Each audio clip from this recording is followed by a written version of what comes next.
Uma caça às bruxas está ocorrendo nas ruas de Moscou. Agora todo carro é suspeito, todo estacionamento é uma cena de crime em potencial, toda sombra é uma ameaça. A polícia de Moscou e o FSB estão ocupados perseguindo um fantasma que não conseguem capturar nas ruas secundárias. O perigo para Putin já não está mais à porta. O perigo agora está nos corredores. As interrupções da internet em Moscou têm pouco a ver com segurança. Elas têm muito mais a ver com a crença de Putin de que um de seus aliados mais antigos está conspirando contra ele. Esse nome é Sergei Shoigu, ex-ministro da Defesa da Rússia e secretário do Conselho de Segurança. Agora, este vai ser um tópico controverso, e eu não me importo se o YouTube não o promover. Vou expor a verdade de qualquer maneira. Tópicos controversos como este acabam sendo suprimidos pelo algoritmo, exceto quando você força o algoritmo a promovê-lo clicando no botão de curtir. De acordo com um relatório de inteligência da União Europeia vazado e publicado pela CNN e pelo Financial Times, Putin está seriamente preocupado em ser derrubado por sua própria elite política e com um assassinato por drone. O ex-ministro da Defesa Shoigu foi sinalizado como um risco de golpe, e pode haver muito pouco que Putin possa fazer para reverter isso.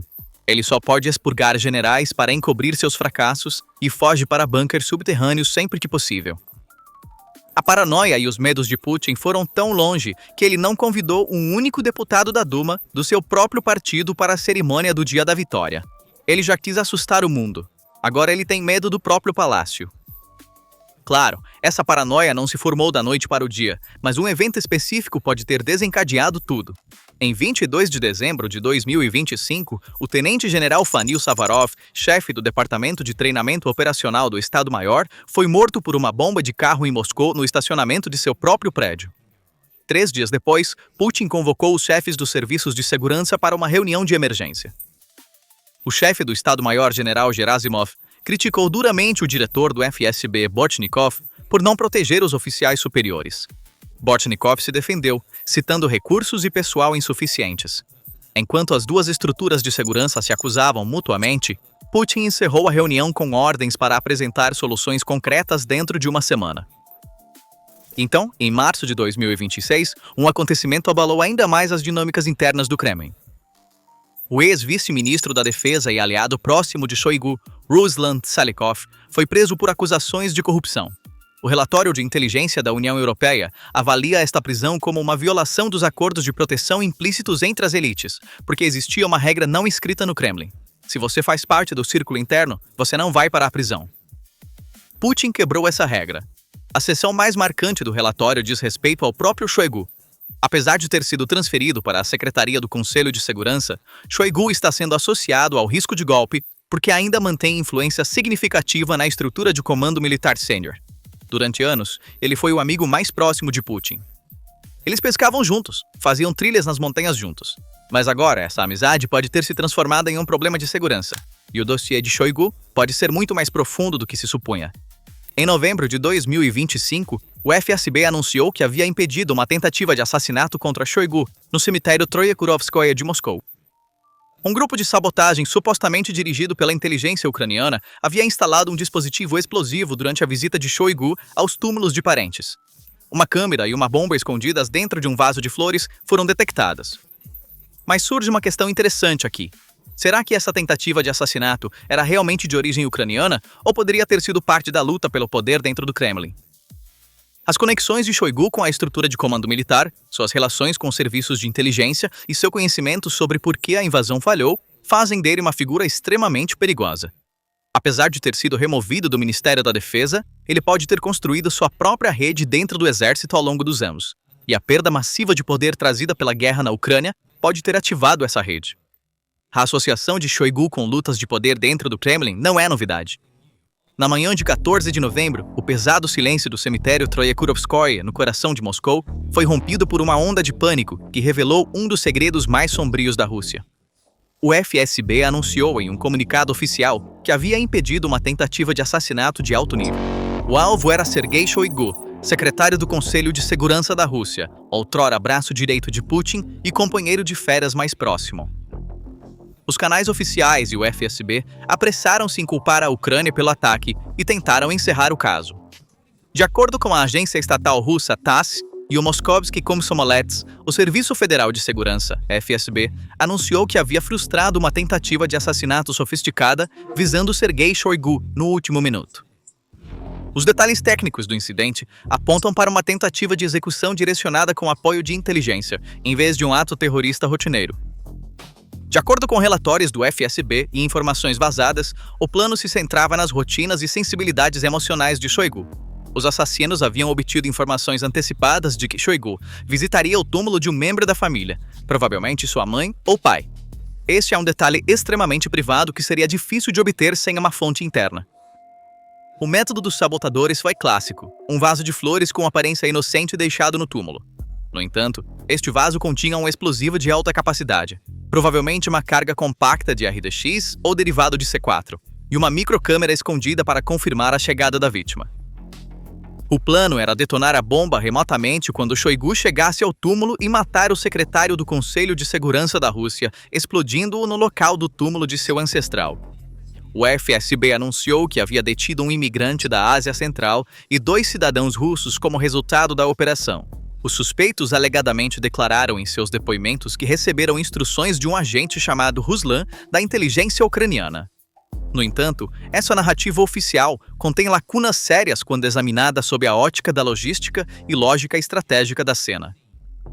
Simplesmente entrar em uma área como Troyekurovskoye, que é protegida por segurança de alto nível, monitorada por câmeras em cada esquina e frequentada pela elite, carregando um vaso carregado com explosivos e montando-o em uma lápide, não parece algo que migrantes viciados em drogas, como definidos pelo FSB, poderiam realizar.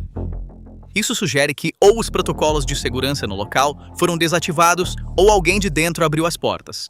Precisamos pausar aqui e ativar nosso olhar investigativo. As acusações do FSB contra a Ucrânia e as falhas nessa narrativa são maiores do que o próprio explosivo.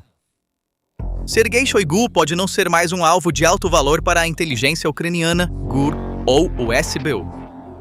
Após ser removido de sua posição no Ministério da Defesa, sua influência direta no mecanismo de tomada de decisões militares diminuiu, deslocando-o para um papel mais simbólico e administrativo, secretário do Conselho de Segurança. A decisão de Kiev de gastar seus recursos em uma operação tão arriscada no coração de Moscou, visando uma figura que provavelmente não alterará diretamente o curso da guerra, é considerado uma possibilidade estrategicamente fraca. Gastar os limitados e valiosos recursos de inteligência da Ucrânia em um velho amigo que provavelmente não mudará o curso da guerra é suicídio tático. Seria um erro assumir que esta operação leva à assinatura das forças especiais ucranianas, já que fontes russas também relatam não haver evidências disso. Fontes de inteligência ocidentais e analistas independentes enfatizam que tentativas de assassinato tão espetaculares, mas não estratégicas, são geralmente parte das próprias lutas internas de poder da Rússia. Este incidente cheira mais a uma tentativa de purga interna do que a um ataque externo. A rivalidade histórica entre o FSB e o Exército, GRU, combinada com tensões sobre quem será culpado pelas falhas na guerra da Ucrânia, pode ter colocado símbolos do antigo regime como Shoigu na linha de fogo. Após a purga de Prigozhin, não é segredo que o sistema está inclinado a remover outras partes que agora vê como um fardo da equação por meios não naturais. Se aquela bomba no cemitério tivesse explodido, o Kremlin poderia ter culpado a Ucrânia e usado isso para consolidar o povo. No entanto, os verdadeiros vencedores teriam sido os outros centros de poder que ganharam espaço na mesa com a remoção de Shoigu. Esta tentativa fracassada, ou talvez deliberadamente frustrada, é a evidência mais clara de que a elite de segurança de Moscou está em conflito. Esta armadilha montada para Shoigu no cemitério apertou o botão de pânico no Kremlin. Todos estão perguntando: onde está Putin? Eu responderei: nós não sabemos. Os generais também não sabem. Ele provavelmente até confunde sua própria localização às vezes. Como aponta o sociólogo independente Konstantin Gazier, Putin está governando a Rússia atualmente não como um chefe de Estado, mas como um fugitivo que teme ser localizado e baleado por seus próprios homens a qualquer momento. O fato de Shoigu ser alvo no cemitério mostra quão justificado é o medo de Putin. O perímetro de segurança não foi violado. O próprio perímetro se tornou a ameaça. O projeto de jornalismo investigativo, Sistema e a mídia ocidental revelaram com evidências técnicas que Vladimir Putin construiu escritórios idênticos em 3 cantos diferentes da Rússia: Sochi, Novo Ogariovo e Valdai. A paranoia de segurança de Vladimir Putin não é um fenômeno novo, mas investigações recentes documentam como esse medo se transformou em uma obsessão arquitetônica. Um relatório abrangente publicado pela Unidade de Jornalismo Investigativo, sistema da Radio Liberty, revelou que os locais onde Putin governa a Rússia são, na verdade, palcos de teatro. A investigação confirma com evidências técnicas que Putin mandou construir escritórios idênticos em suas residências em Novo Ogariovo, nos arredores de Moscou, Sochi na costa do Mar Negro, Bocharov-Ruchei e Valdai no norte. A residência Bocharov-Ruchei, em Sochi, Novo Ogariovo, nos arredores de Moscou, e o misterioso retiro de Valdai no norte. Os escritórios nesses 3 locais diferentes foram projetados como cópias milimetricamente perfeitas uns dos outros. Os mesmos painéis de madeira, o mesmo tom de mesas envernizadas, a mesma marca de maçanetas e até os mesmos carpetes padronizados. Isso não era uma preferência de design de interiores, mas uma operação de engano estratégico. O objetivo era simples. Os próprios guardas e generais de Putin não deveriam saber onde ele estava fisicamente em qualquer momento. Isto não é uma escolha de decoração. Isto é uma tática de camuflagem militar. Tudo é copiado, desde o padrão do papel de parede até a cor do piso de parquet e a disposição daqueles famosos telefones de comunicação especial, Kremlevka, na mesa. Por quê? Porque quando Putin aparece na televisão ou recebe um general, ele não quer que assassinos saibam sua localização física. Você pensa que ele está em Moscou, no Kremlin, fazendo seu trabalho, mas ele pode, na verdade, estar a 400 quilômetros de Moscou em seu esconderijo na floresta em Valdai.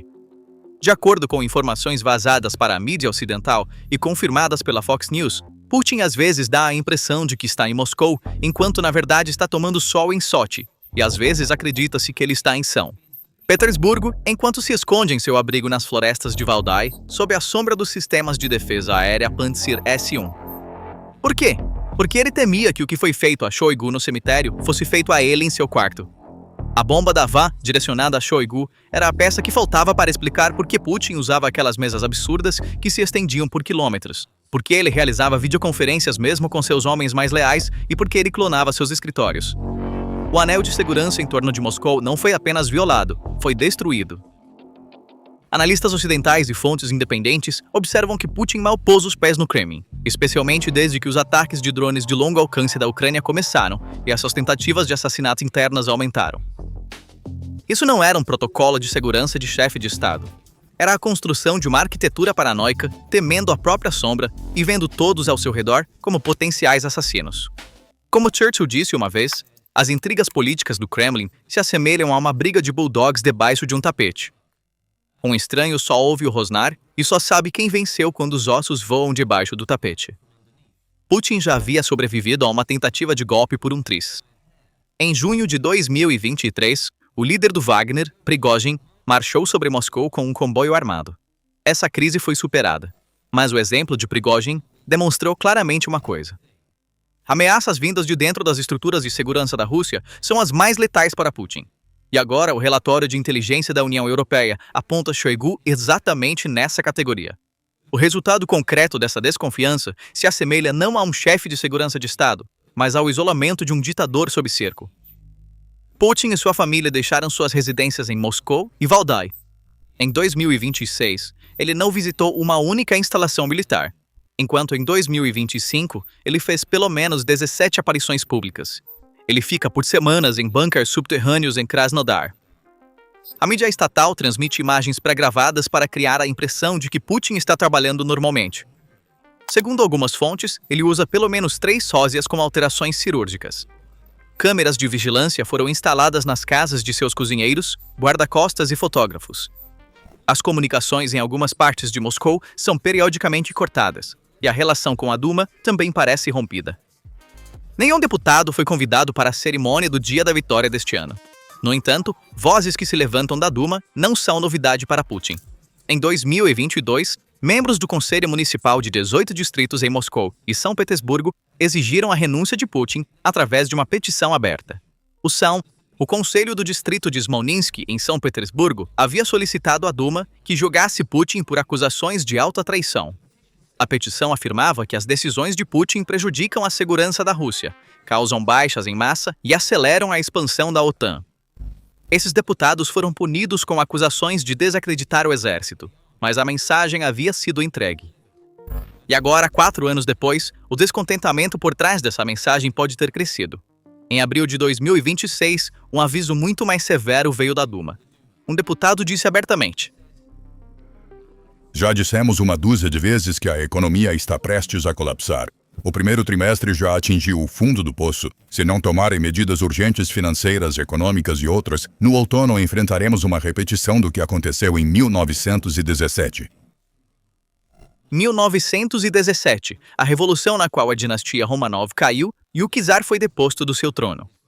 Estas palavras, sendo proferidas do púlpito da Duma, podem mostrar que as próprias instituições do regime estão começando a rachar.